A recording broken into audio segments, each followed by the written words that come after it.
As you said, we have some of the broadest and most fascinating brand portfolios in the industry: Porsche, Lamborghini, Bentley, Volkswagen, Ducati as well. We have a market-leading position in Europe. We have a strong position in China, but yet we have only 4% in the US in terms of market share and 5% in North America. So what's the reason? You need great products to be successful locally, but you also need scale. And in the combustion engine world, we never really had the scale. And now the market is turning electric, and this is a great opportunity for us to grow. We have all the ingredients we need to grow successful. We have great products with great heritage. We have the technology. We decided on a local battery capacity in Canada, Ontario, which will be very competitive. We have the financial resources and the will. So this is really our time to grow. And there's also, in addition to that, there's a once-in-a-lifetime opportunity with our new brand, I would say new brand Scout, to enter one of the most promising segments in America, the C pickup, with an all-electric car. So what, can you give us any more details on that? I mean, International Harvester Scout, it's a very storied 4x4 from the 60s, and it's been away for a long time now. Scott Keogh, who ran Audi and Volkswagen here in the US, is taking over that project. When are we going to see the first ones on the road? Where are you going to get your battery supply for that? No, I mean, as enthusiastic about the project as you. Scout has a great heritage. It will be an all-electric pickup truck in the C pickup segment, and also a B rugged SUV. Actually, I saw the designs just before Christmas. They are great. It's a really great car with a lot of heritage, but also very modern. It looks pretty similar to the original Scouts.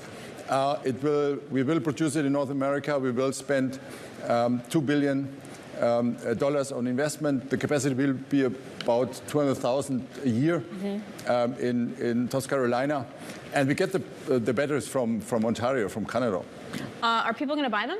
What has been so striking is the lack of real pickup. Once you get the early adopters, where is all the demand? No, you're quite right. We see some reluctance right now in Europe, perhaps also in the US. Early adopter bought already, and now it's the next wave of customers. And of course, it depends on charging infrastructure. Is it there? Is enough charging infrastructure? Of course, of pricing.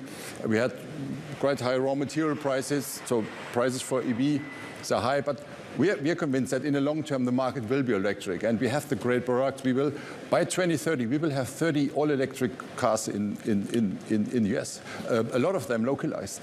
Well, I wonder about if you gave us more details about the battery production, because I know PowerCo, which is one of your investments in battery production, is breaking ground on its first North American plant in Ontario. You mentioned you'll get your batteries for the Scout there, but Scout's supposed to come out before you'll be producing batteries there. So where will the power come from? No, Scout will be one of the first cars who get the batteries from PowerCo.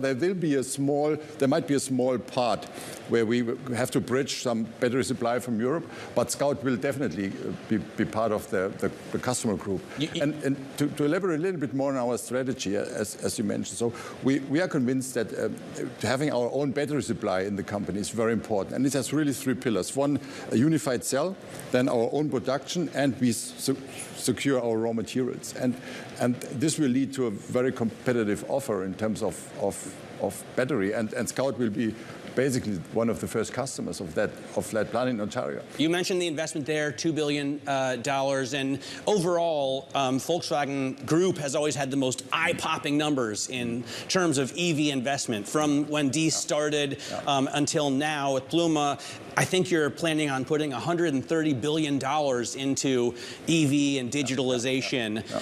Are you still pushing ahead that hard? Because, you know, demand for EVs has fallen off. There's even a little bit of backlash, as Alex was mentioning. No, this is a great question, exactly as you mentioned. Our total spend, R&D CapEx combined for the next 5 years is $180 billion, and $130 billion of that is going into electrification and digitalization of our products. We're still absolutely committed to ramp that up, of course, but we also built in some certain flexibilities.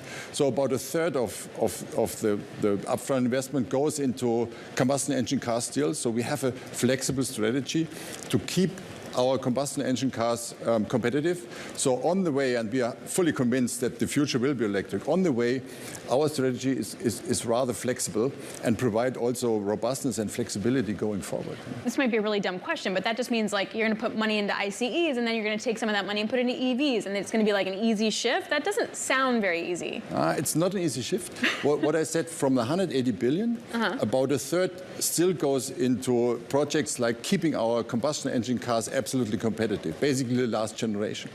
So we will have a range of very competitive and great electrical cars, and we will have a range of still very competitive combustion engine cars. So, and eventually it's up to the customer to decide. So this is when I was talking about flexibility. So this strategy is a little bit more costly, but it will give us the flexibility in the years to come going forward. But don't get me wrong, the future will be electric, that's clear. I want to get back to the brand, the Volkswagen brand specifically, and here in the U.S. You know, people think of Audis as, you know, very technical, cutting-edge vehicles. BMW, obviously, the ultimate driving machine. Mercedes, very luxurious in terms of service. What does Volkswagen mean to the consumer? First and foremost, Volkswagen is a great brand. It's a loved brand. It has a great heritage. Think of the Transporter. Think of the Beetle. And we will bring this heritage into the future. Volkswagen is also about democratization of innovation. For example, you mentioned the CES. From summer onwards, summer 2024 onwards, we will be, I think, one of the first OEMs at Volkswagen to bring ChatGPT in the car. You can talk to the car.